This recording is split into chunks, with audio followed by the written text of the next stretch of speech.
Hi students, today we discuss about the phylum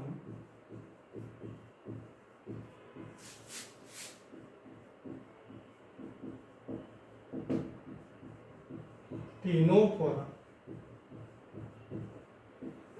Yesterday or in previous class we completed general characters and classification of phylum Cnidaria. Now we discuss about the general characters and classification of phylum Ctenophora. First we discuss about general characters.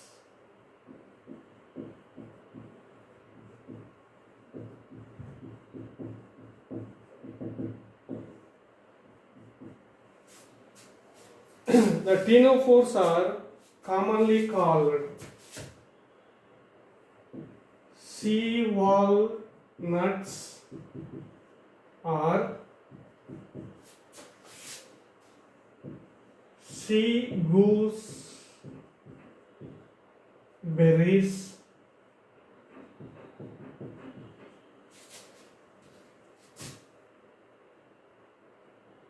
or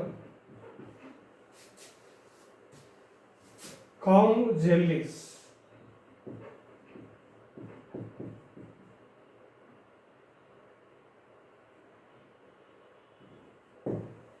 So, ctenophores are commonly called as sea walnuts or sea gooseberries or comb jellies.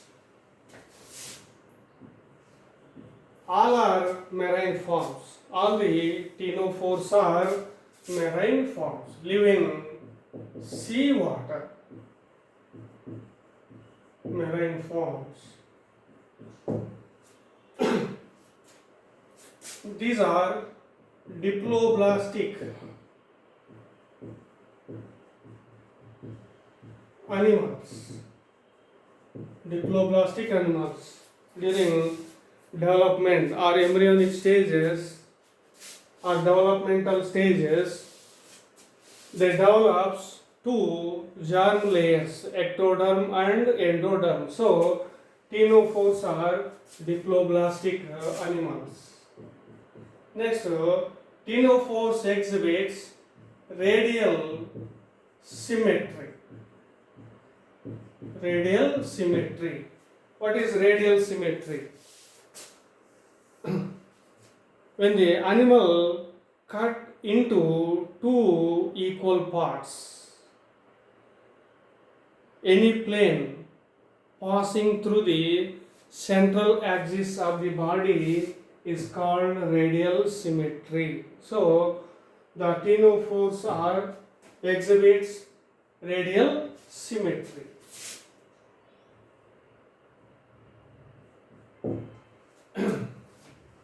Next,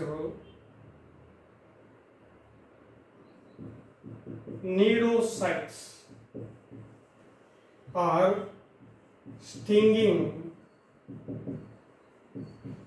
cells or cnidoblast are absent. Cnidocytes or stinging cells or cnidoblasts are present in the cnidarians. Cnidoblast or cnidocytes are stinging cells, helps in anchorage, escape from defense or body protection and food gathering. So, the cnidocytes or stinging cells or cnidoblasts are absent in the ctenophores. Next, ctenophores exhibits tissue level of organization. Tissue level of organization. So, ctenophores are multicellular. Cells in the ctenophores forms tissues. So the ctenophores exhibits tissue level of organization. Neurons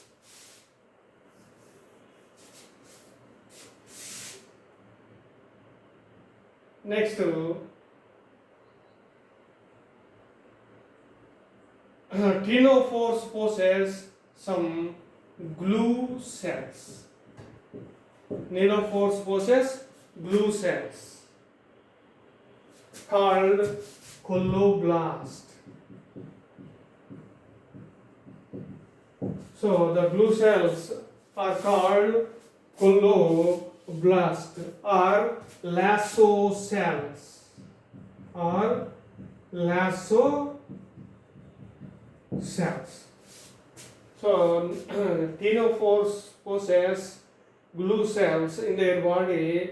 These are called colloblast or lasso cells. The colloblast or lasso cells helps in food capturing. Helps in food capturing or food gathering. Next, ctenophores contains 8 external rows of 8 external rows of ciliated comb plates. Ciliated comb plates which helps in locomotion. So externally ctenophores possess 8 rows of ciliated comb plates. The ciliated comb plates helps in locomotion. So ctenophores possess externally 8 rows of ciliated comb plates helps in locomotion.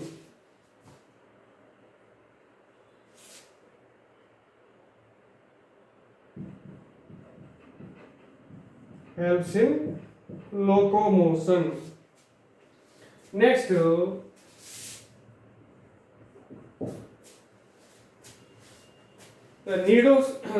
ctenophores collect the food with the help of glue cells called colloblast or lasso cells.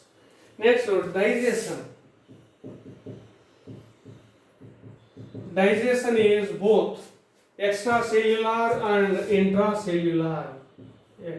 First extracellular and then intracellular. Extracellular means the digestion process occurs outside of the body cells is called extracellular. The digestion process occurs inside the cells is called intracellular. Extracellular digestion occurs in the body cavity of the ctenophores, that is extracellular.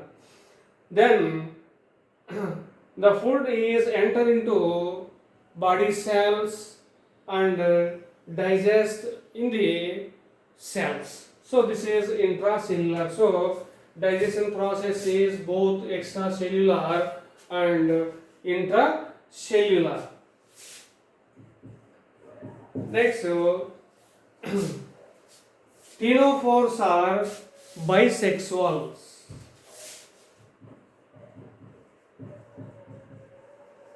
Are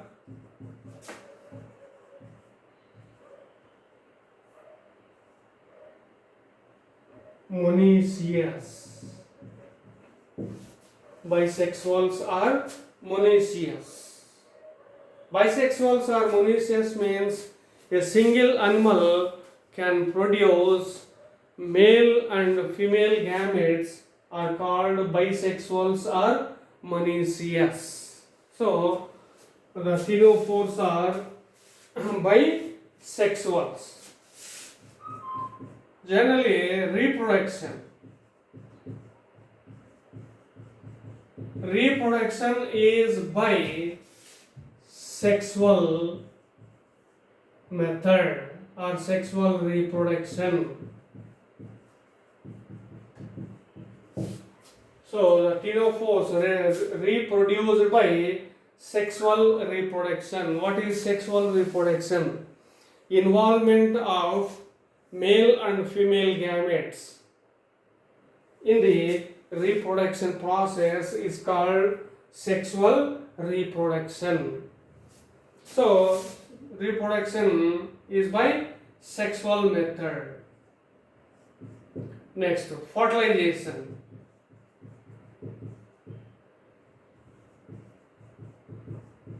Fertilization is external. So fertilization is external. The fertilization occurs outside of the body is called external fertilization. Internal fertilization means the fertilization process occurs inside the body is called internal fertilization. So in ctenophores, fertilization is external. Next, development. Development is indirect. So the life is the larval stage is formed in the life history of ctenophores. So development is two types, direct and indirect. In the direct fertilization, the larval stage is not formed. But in the indirect fertilization, the larval stage is formed. So development is indirect in the ctenophores. So larval stage is formed. Larva is cedipede. Cedipede larva. Larva name is cedipede. Larva is formed.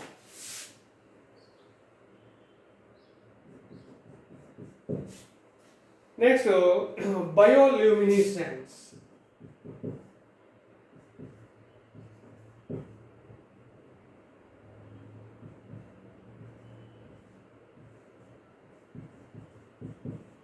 Bioluminescence is well marked in ctenophores. So ctenophores exhibits bioluminescence. So what is bioluminescence? Emitting of light from living organisms is called bioluminescence. So the property of emitting of light from living organisms is called bioluminescence. So the animals of ctenophores exhibits or emit the light from their body. This process is called bioluminescence. So these are the general characters of phylum Ctenophora. Next, classification of phylum Ctenophora.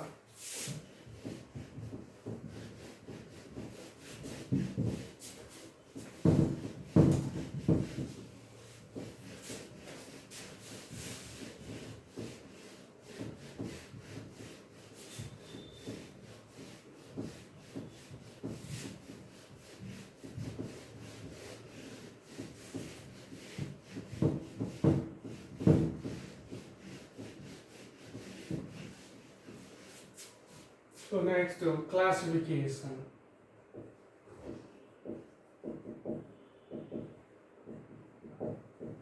Classification of phylum Ctenophora. The phylum Ctenophora classified into two classes.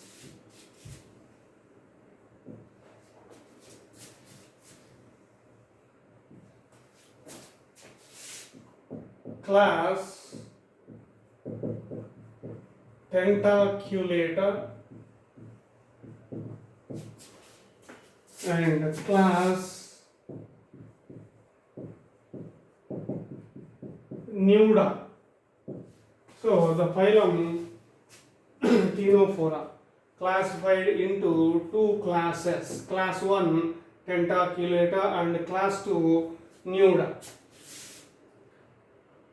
So the animals of Tentaculata possess two tentacles.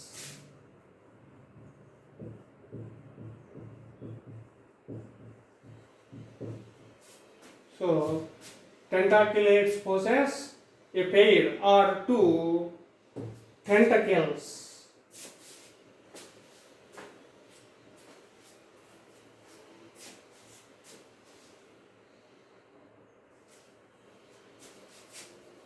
So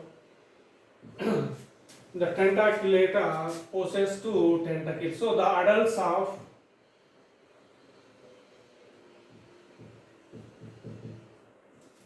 of tentaculates possess two tentacles or arboreal tentacles. So the adults possess two arboreal tentacles. Example, Pleurobrachia.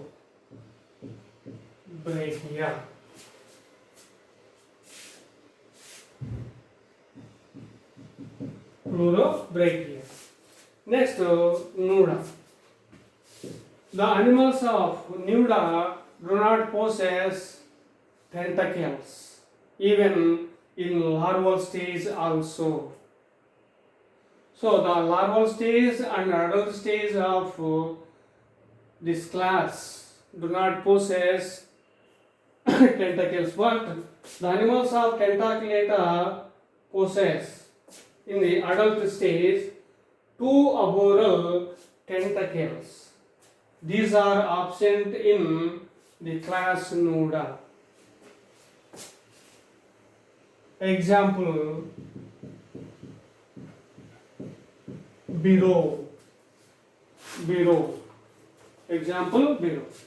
So the phylum Ctenophora classified into two classes. Class 1 Tentaculata. Example, Pleurobrachia. They possess, the adults of tentaculates possess two arboreal tentacles. Next, class Nuda do not possess tentacles. Example, Biro. So this is the classification and general characters and classification of phylum Ctenophora. Next, I will explain the phylum general characters and classification of phylum Platyhelminths in the next class.